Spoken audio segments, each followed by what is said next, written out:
सभी दोस्तों से नमस्ते। हमारे यूट्यूब चैनल पे आप लोगों को स्वागत है। एक छोटा सा प्यारा सा देखिए तुलसी माता के गीत सुनाने चल रही हैं। गीत अच्छे लगे लाइक सब्सक्राइब करी। कासे कि कार्तिक के महीना बा तुलसी माता के पूजा धूमधाम से होत बा। इतवार के सब व्रत रहा थी और उसी के माध्यम से हम लोग गीत सुनाने चल रहे हैं।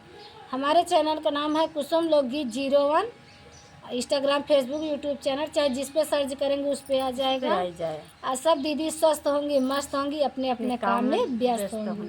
काहे से कि धान के सीजन आए, केहू के धान कट गए, केहू के धान सटकात बा, इनका कट गया ना तो ये से ज्यादा यही से कहती है इनका नहीं कटावा। हमार दोस्तों आपके हाथ जोड़ के विनती बा, हमार नहीं कटावा काटब हमार कट गया बस सट गई और आवे सुनावे चलत है। मैं आप लोग के तुलसी माई के गीत सुनावे चलत है। हमारे फूल के कमेंट जरूर करी। आपके हाथ जोड़ के विनती बा देखा फूल कितना अच्छा लगत बा, कई कलर के फूलात है। आइए गीत के सुनाती हूँ।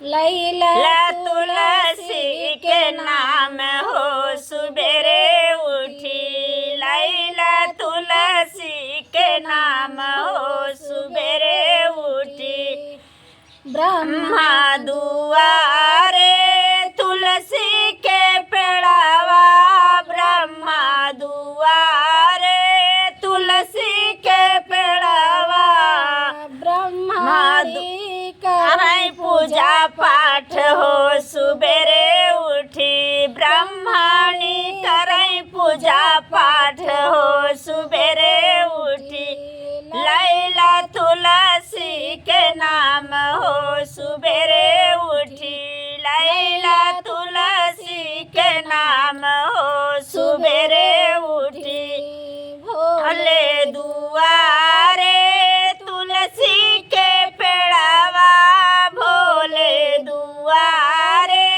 तुलसी के पेड़ावा, गौरा करई पूजा पाठ हो सुबेरे उठी, गौरा करई पूजा पाठ हो सुबेरे उठी, लैला तुलसी के नाम हो सुबेरे उठी, लैला तुलसी के नाम हो सुबेरे उठी, राम दुआरे तुलसी के पेड़ावा, राम दुआरे तुलसी के पेड़ावा, सीता करई पूजा पाठ हो सुबेरे उठी, सीता करई पूजा पाठ हो सुबेरे उठी, लैला तुलसी के नाम हो सुबेरे उठी, लैला तुलसी के नाम हो सुबेरे उठी, कृष्ण दुआरे तुलसी के पेड़ावा, कृष्ण दुआरे तुलसी के पेड़ावा, राधा करई पूजा पाठ हो सुबेरे उठी, राधा करई पूजा